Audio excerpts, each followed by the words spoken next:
नमस्कार साथियों। जब से इलेक्टोरल बॉन्ड के बारे में सुप्रीम कोर्ट में चर्चा हुई, सब लोगों के सामने है कि भारतीय जनता पार्टी, केंद्र सरकार, एसबीआई, इलेक्शन कमीशन सब कोशिश कर रहे थे इलेक्टोरल बॉन्ड किस कंपनी ने किस पार्टी को दिया, ये जांच जो है ये सुप्रीम कोर्ट ना करे और ये डिटेल्स बाहर ना आए। मगर जब से ये डिटेल्स बाहर आई हैं, बहुत serious questions Bharatiya Janata party से उठते हैं और मैं आपको डेट वाइज बताऊंगा ताकि हर एक साधारण आदमी को समझ में आ जाए कब कहा गया कि ऑरोबिंदो फार्मेसी और उसके डायरेक्टर मनी लॉन्ड्रिंग कर रहे हैं। मनी लॉन्ड्रिंग कर रहे हैं का मतलब तो भ्रष्टाचार कर रहे हैं। ईडी कह रही है कि वो भ्रष्टाचार कर रहे हैं। जो कंपनी मनी लॉन्ड्रिंग कर रही है या जो आदमी मनी लॉन्ड्रिंग कर रहा है, आपकी ईडी उसको छापा मार रही है, आपकी ईडी उसको गिरफ्तार कर रही है, वो कंपनी आपको चंदा दे रही है। और एक दो नहीं, 59.5 करोड़, 59.5 करोड़ रुपए का चंदा भारतीय जनता पार्टी ने लिया है। उनके अकाउंट से इनके अकाउंट में आया है, सबूत है। सुनिए, नवंबर से पहले, नवंबर 2021 से पहले की बात बतानी जरूरी है क्योंकि नवंबर 2021 में ये पॉलिसी आई और इस पॉलिसी के अंदर ईडी का आरोप है कि शरद चंद्र रेड्डी और उनसे संबंधित कंपनियों को दिल्ली के अंदर 5 जोन मिले लिकर वेंट्स के। बहुत बड़ी बात है, ये एलिगेशन है।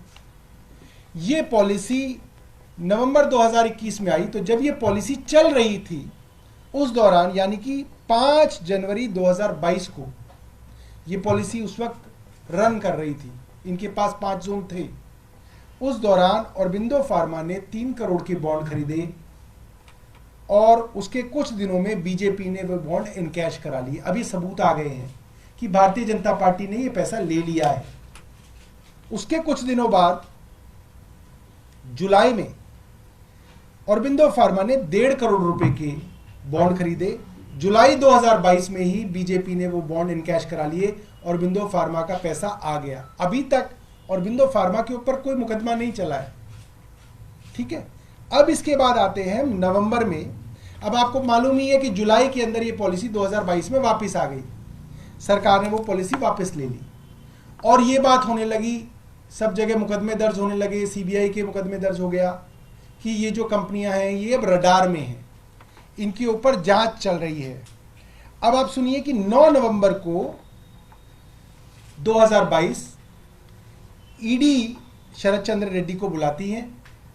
शरद चंद्र रेड्डी कहते हैं कि मैं अरविंद केजरीवाल से कभी नहीं मिला, कोई पैसे का कोई लेन देन नहीं है, कोई सवाल ही नहीं उठता। अगले दिन 10 नवंबर 2022 को शरद चंद्र रेड्डी को ईडी गिरफ्तार कर लेती है। अब सुनिए, ईडी की गिरफ्त में है शरद चंद्र रेड्डी, गिरफ्तार हो चुके हैं। 10 नवंबर 2022 को गिरफ्तार हुए हैं। 15 नवंबर 2022 को ऑरोबिंदो फार्मा 5 करोड़ रुपए के बॉन्ड खरीद के बीजेपी को देता है। अब ये साफ है, आपके पास वो आदमी है, उसका डायरेक्टर आपके पास अंदर है जेल में, पीएमएलए में, मनी लॉन्ड्रिंग में। उसके पिताजी की कंपनी है, आपने 5 करोड़ रुपए उस कंपनी से भारतीय जनता पार्टी ने बॉन्ड में ले ली।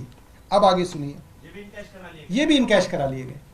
इसके बाद 6 जनवरी 2023, इस वक्त शरद चंद्र रेड्डी जेल में है।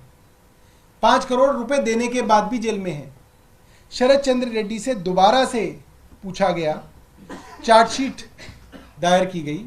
चार्जशीट के अंदर ईडी ने कहा कि शरद चंद्र रेड्डी ने माना नहीं है, मगर ईडी कह रही है कि यह किंगपिन है। जो कल अरविंद केजरीवाल जी को किंगपिन बताया जा रहा था, वो 6 जनवरी 2023 में शरद चंद्र रेड्डी थे। उनको किंगपिन बताया गया और उनके खिलाफ चार्जशीट दायर कर दी गई और बताया गया ये सबसे बड़े बेनिफिशियरी हैं। जैसे कल अरविंद केजरीवाल जी को बताया कि ये किंगपिन भी है और बेनिफिशियरी भी है, ये शरद चंद्र रेड्डी थे 1 साल पहले। अब फिर जनवरी 2020 में जब इनकी बेल की सुनवाई शरद चंद्र रेड्डी की हो रही थी, अभी वो जेल में ही है। तो उन्होंने ईडी पे आरोप लगाया कि ईडी के लोग उनके ऊपर फोर्स का इस्तेमाल करके, बल का इस्तेमाल करके उनसे झूठी स्टेटमेंट लेना चाहते हैं और उनके एम्प्लॉयज को भी डराया धमकाया जा रहा है। ये हमारा नहीं, शरद चंद्र रेड्डी का अपनी बेल के अंदर स्टेटमेंट है कि मुझको दबाव डाला जा रहा है कि जो ईडी कह रही है प्री डिक्टेटेड स्टेटमेंट मैं दूं। ये जनवरी 20, 2023 की बात है। अब 6 महीने बीतते हैं, आदमी जेल के अंदर सड़ रहा है। करोड़पति बाप का बेटा, कई बड़ी बड़ी कंपनियों का मालिक जेल में चक्की पीसेंगे। अप्रैल आ गया। अप्रैल के अंदर अब आप देखिए क्या होता है। अप्रैल के अंदर करीब 6 महीने बाद शरद चंद्र रेड्डी स्टेटमेंट दे देते हैं कि हां मैंने 100 करोड़ रुपए दिए।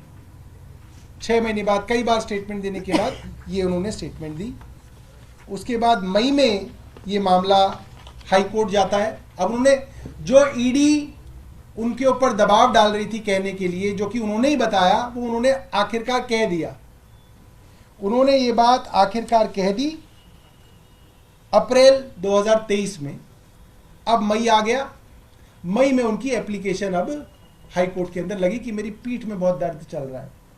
ईडी ने कहा हाँ साहब इनके पीठ में बहुत दर्द है, लिहाजा इनको बेल दे दी जाए। पीठ में दर्द पे हमारे यहाँ ऑफिस से छुट्टी नहीं मिलती, ईडी ने इन्हें बेल दे दी। मिलती है किसी को पीठ में दर्द पे ऑफिस से छुट्टी? आप सब कैमरामैन हैं, सब लोग हैं, पत्रकार यहाँ पे, कौन एडिटर देता होगा? ईडी ने इनको बेल दे दी 8 मई 2023 को। और जैसे ही बेल मिली, पंछी आजाद हुआ। 2 जून 2023 को कहा गया सरकारी गवाह बने शरद चंद्र रेड्डी। मतलब सरकार की शरण में आ गए। अब जब शरण में आ गए तो जैसे जो भी शरण में आता है फिर वो प्रसाद चढ़ाना पड़ता है। फिर आप प्रसाद की कहानी सुनिए।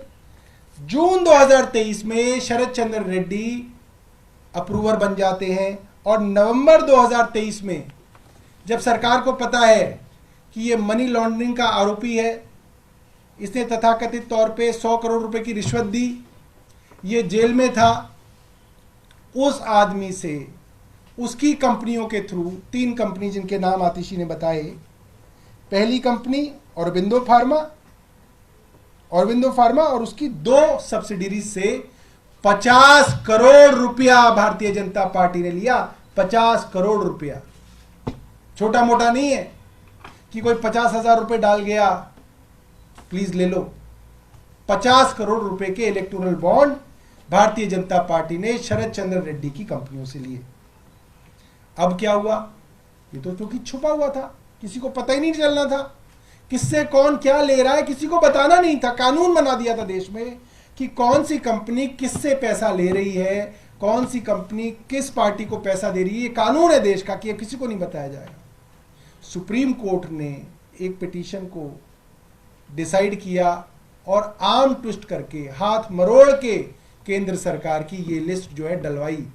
ये लिस्ट डलती है 21 मार्च 2024 परसों शाम को 6:30 बजे, 7 बजे ईडी अरविंद केजरीवाल जी के घर में, 9 बजे अरविंद केजरीवाल जी गिरफ्तार। ये चल रहा है आज इस देश के अंदर। क्यों चल रहा है ये सब समझते हैं, क्योंकि कल 21 तारीख को भारतीय जनता पार्टी की पोल खुल गई। अब ये तो भारतीय जनता पार्टी वाले ही ये पाठ हमें इतने दिनों से पढ़ा रहे हैं मीडिया वालों को कि अगर पैसा पॉलिटिकल पार्टी के पास आ जाए तो वो भी आरोपी बनती है।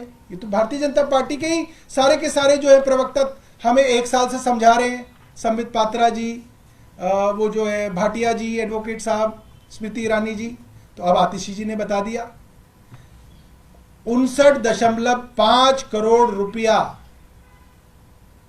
इन कंपनियों से भारतीय जनता पार्टी को मिला है। स्टेट बैंक ऑफ इंडिया ने बताया है, इलेक्शन कमीशन की वेबसाइट पे पड़ा है, कोई सबूत की जरूरत नहीं है। जिसमें 55 करोड़ रुपया वो है जब वो आरोपी बन गया था, जब भारतीय जनता पार्टी की केंद्र सरकार को पता चल गया था और पूरी दुनिया को पता चल गया था कि वो मनी लॉन्ड्रिंग का आरोपी है। उसके बाद भी इन्होंने उससे 55 करोड़ रुपए ले लिया। तो जैसा कि आतिशी जी ने कहा,